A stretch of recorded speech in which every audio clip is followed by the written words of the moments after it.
विद्यार्थियों 12वीं क्लास के एग्ज़ाम ख़त्म हो गए हैं। बहुत सारे विद्यार्थी हमें ये मैसेज कर रहे हैं कि सर अब हमें क्या करना चाहिए, मुझे यदि आईएएस बनना है तो हमें क्या करना चाहिए। इस टाइप के जो प्रश्न हैं वो आ रहे हैं बच्चों के, और ये आना भी चाहिए क्योंकि अब आपको 12th के बाद भविष्य डिसाइड करना है।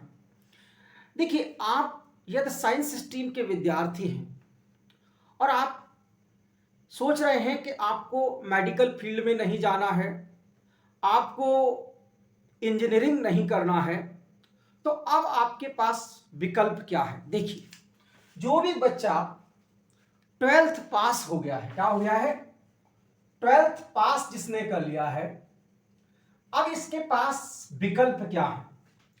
सही है। तो पहला तो विकल्प ये है कि ये सही है बीए कर ले। क्या कर ले, बीए। दूसरा बीएससी करे। तीसरा बीकॉम करे। क्या करे, बीए, बीएससी, बीकॉम। ये 3 विकल्प है एक तरफ। दूसरा जो विकल्प है वो है टेक्नोलॉजी, तकनीकी फील्ड में, तकनीकी और मेडिकल फील्ड। क्या, तकनीकी और मेडिकल फील्ड में। जैसे वह है बीटेक कर सकते हैं विद्यार्थी, बीई कर सकते हैं, और इसके अलावा जो मेडिकल में जाना चाहते हैं तो जैसे एमबीबीएस से बीएएमएस। अब ये जो एग्जाम है इनके लिए जो है नीट और जेई के एग्जाम होते हैं। क्या होते हैं, नीट का एग्जाम होता है और जेई का एग्जाम। सही है। यदि आईआईटी में जाते हैं तो जेई और नीट का एग्जाम ऐसे। और इसके लिए जो अभी इस समय सरकार ने एक नया एग्जाम शुरू किया है, CUET। क्या नाम है, CUET, common university entrance test, CUET। और तीसरा जो कोर्स है वो है अन्य प्रोफेशनल कोर्स। क्या है, अन्य प्रोफेशनल कोर्स। ध्यान रखना, यहां पर कंप्यूटर वाला भी आ जाएगा। सही है, जैसे BCA करना। सही है। अब यहां पर अन्य प्रोफेशनल कोर्स कौन से हैं, ये हैं कि मान लीजिए आप BBA करना चाहते हैं। क्या करना चाहते हैं, बैचलर ऑफ बिजनेस एडमिनिस्ट्रेशन करना चाहते हैं। दूसरा है कि मान लीजिए आप फैशन डिजाइनर बनना चाहते हैं, आप होटल मैनेजमेंट का कोर्स करना चाहते हैं। ये सारे ये कोर्सेस हैं इन प्रोफेशनल कोर्सेस का। जैसे आप मीडिया करना चाहते हैं, मास मीडिया में आप करना चाहते हैं, तो ये सारे अलग प्रोफेशनल कोर्स हैं। और अब आपको ये डिसाइड करना है कि आपका फाइनेंशियल कंडीशन कैसी है। ध्यान रखना है, प्रत्येक बच्चे को यह ध्यान देना है कि हमारी फाइनेंशियल कंडीशन और दूसरा हमारा इंटरेस्ट। समझ में आया।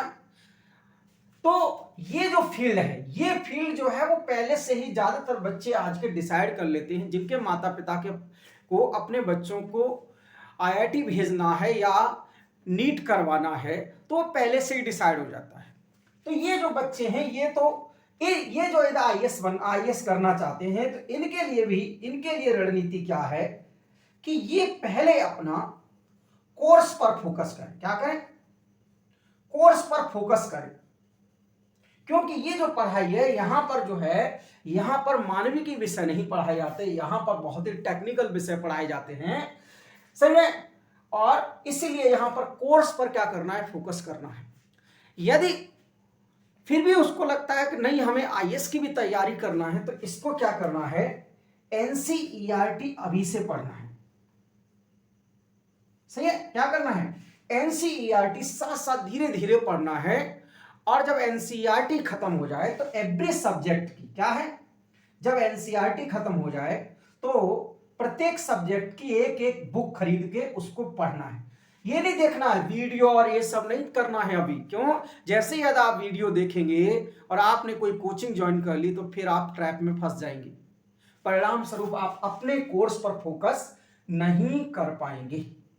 और जितने भी ये जो विद्यार्थी होते हैं सामान्यतः ये जो है आईएएस के लिए ज्यादा तैयारी नहीं करते हैं, तो इनको भी अपने पहले कोर्स पर फोकस करना है, फिर इनको लगता है तो ये तैयारी कर सकते हैं। और इसके बाद अब ये बचे, ये लोगों के साथ क्या है, इनके पास विकल्प क्या है, जिनको सामान्यतः ये जो बच्चे हैं ये 2 फील्ड में जाते, 3 फील्ड में जाते हैं सामान्यतः। एक तो जाते हैं सिविल सर्विस में, किसमें, सिविल सर्विस करते हैं सामान्यतः ये विद्यार्थी, और दूसरा सरकारी कोई भी नौकरी की तैयारी, सही है। दूसरा ये लोग जो बच्चे हैं वो बच्चे प्रोफेसर्स बनते हैं, क्या बनते हैं, प्रोफेसर, सही है, टीचर बन गए, प्रोफेसर बन गए, मतलब टीचिंग फील्ड में जाते हैं, समझ में आया। और तीसरा विकल्प इनके पास रहता है कि ये लोग पॉलिटिक्स करते हैं, क्या करते हैं, पॉलिटिक्स की संभावना इनकी रहती है, सही है।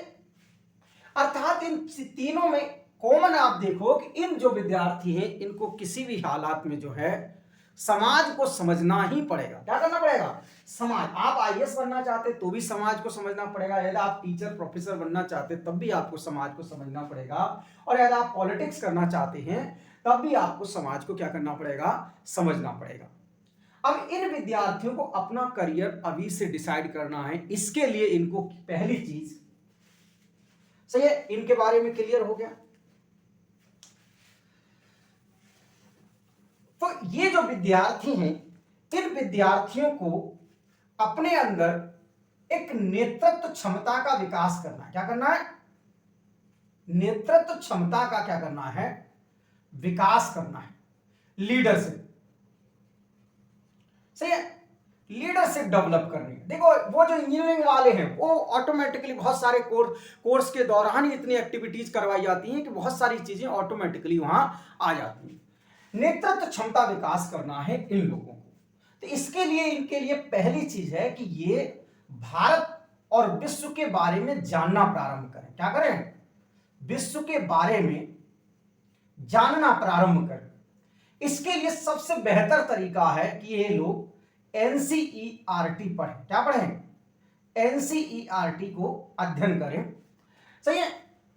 बीए 3 साल 4 साल की हो रही है इस समय, तो आप पहले क्या करें, एनसीईआरटी पढ़ें, और एनसीईआरटी पढ़ने के बाद जब खत्म हो जाए, आप 1 साल में 1.5 साल आप टाइम लीजिए, एकदम 1-1.5 साल का टाइम लीजिए एनसीईआरटी पढ़ने का। ये नहीं कि आप 4-5 महीने के अंदर आप पढ़ दिए, नहीं, आपको धीरे धीरे पढ़ना है। आपको समझ में आना चाहिए कि यदि भारत में हिमालय है तो हिमालय कैसे बना, हिमालय का क्या महत्व क्या है, तो आपको पता होना चाहिए। यदि आप भारत पढ़ रहे हैं तो भारत का आपको भारत के बारे में जानकारी होनी चाहिए। तो उत्तरम यत् समुद्रस्य हिमाद्रस्य दक्षिणम वर्षम तद भारतम नाम भारती यत्र संतति, अर्थात समुद्र के उत्तर में और हिमालय के दक्षिण में जो भारतवर्ष नाम का देश है वहां के रहने वाले जो लोग हैं वो भारतीय हैं। इस तरीके से आपको अपनी समझ विकसित करनी है, क्या करनी है, समझ आपको क्या करना है, विकसित करना है, सही है। तो आप पहले क्या करेंगे, भारत और विश्व को जानने का प्रयास करेंगे, सही है। जब आपका फाइनल ईयर हो, साथ साथ अब आपको बुक्स भी धीरे धीरे क्या करना है, पढ़ना है। और इसके अलावा आप जब आप एनसीईआरटी पढ़ लें तो आप गाइडेंस लेना क्या कर दें, प्रारंभ कर दें, क्या कर दें, गाइडेंस भी साथ साथ, ये सब पढ़ना है साथ साथ आपको गाइडेंस लेनी है। अब इसका 2 मॉडल हो सकता है, एक हो सकता है कि आप सेल्फ, सही है, आप ऑनलाइन प्लेटफॉर्म पर जाएं, और दूसरा है आप ऑफलाइन प्लेटफॉर्म पर जाएं। ध्यान रखना है कि ऑनलाइन जो है प्लेटफॉर्म आपको ज्ञान दे सकता है, लेकिन आपके अंदर नेतृत्व करने की क्षमता, आपके अंदर अनुशासन, आपके अंदर मूल्य, ये स्थापित करना मुश्किल होता है। यदि घर पर ही सब कोई पढ़ लेता, घर पर ही रह करके ज्ञान सबको मिल जाता, तो राम को कभी गुरुकुल नहीं जाना पड़ता, कृष्ण को कभी गुरुकुल नहीं जाना पड़ता। क्योंकि आपको पता है ना, परिवार के कुल की जगह किस, गुरुकुल, गुरुकुल का मतलब गुरु के कुल में जाना, गुरु की शरण में चले जाना। और जब आप गुरु की शरण में चले जाते हैं तो गुरु के जो विचार हैं वो विचार धीरे धीरे आपके अंदर आने लगते हैं। क्यों? क्योंकि गुरु सिर्फ केवल आपको पढ़ाता ही नहीं है, शिक्षक आपको सिर्फ पढ़ाता ही नहीं है, आपकी बार बार आपकी प्रैक्टिस करवा के, आपसे स्वाध्याय करवा के, आपसे अभ्यास करवा के ज्ञान को स्थायी बनाता है। और जब ज्ञान स्थायी हो जाता है तो उसकी अभिव्यक्ति जो है वह बेहतर होती है। सही है, जिसे हम एटीट्यूड बोलते हैं, लीडरशिप क्वालिटी बोलते हैं। समझ में आ गया? तो ये चीज, तो आप ऑनलाइन क्लास ज्वाइन करें ज्ञान के लिए, लेकिन कहीं ना कहीं आप ऐसे टीचर के संरक्षण में पढ़ें जिसके पास आप जा करके बैठ करके प्रैक्टिस कर सकें। सही है। और दूसरा विकल्प है ऑफलाइन विकल्प। ऑफलाइन में भी आप जा सकते, ऑफलाइन सबसे बेहतर तो है ही, कोई भी विकल्प नहीं है। ध्यान रखिए, जितने भी माध्यम है वो सूचनाओं को ट्रांसफर करने का माध्यम है। सही है, क्या है? सूचनाओं को ट्रांसफर करने का माध्यम है। लेकिन सभी माध्यमों का एक कंपैरेटिव स्टडी किया जाए, तुलनात्मक अध्ययन किया जाए, तो सबसे महत्वपूर्ण, सबसे बेहतर विकल्प है शिक्षक के सामने बैठ करके पढ़ना। क्यों? क्योंकि शिक्षक सिर्फ पढ़ाता ही नहीं है, शिक्षक आपका रिवीजन करवाता है, आपको अनुशासन में लाता है।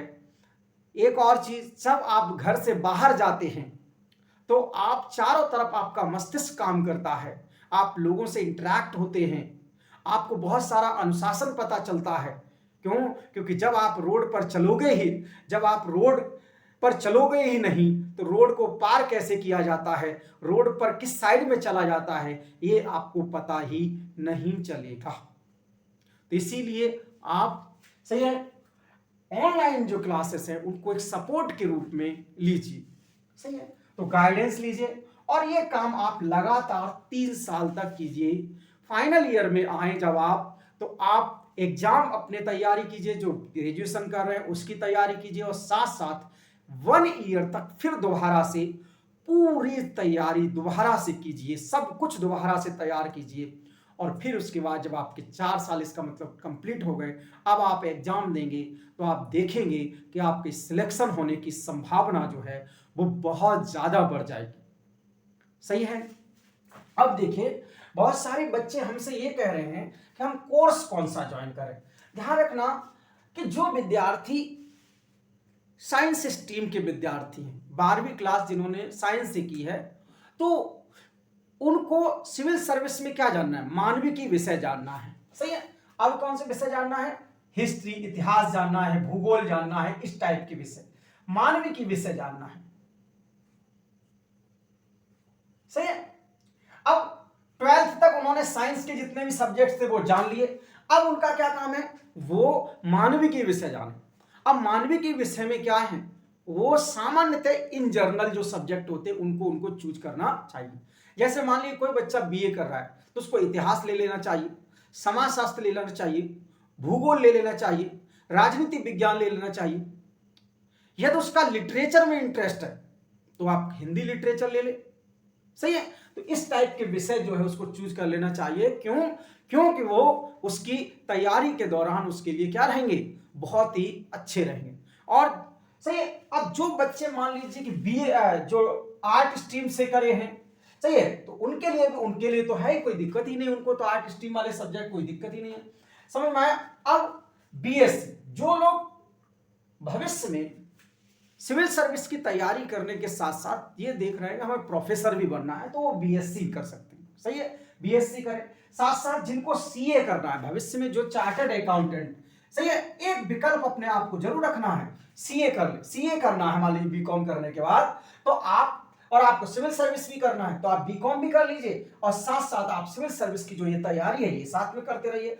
फिर आपको लगता है तो आप सीए भी, चार्टर्ड अकाउंटेंट का भी क्या कर सकते हैं, कोर्स कर सकते हैं।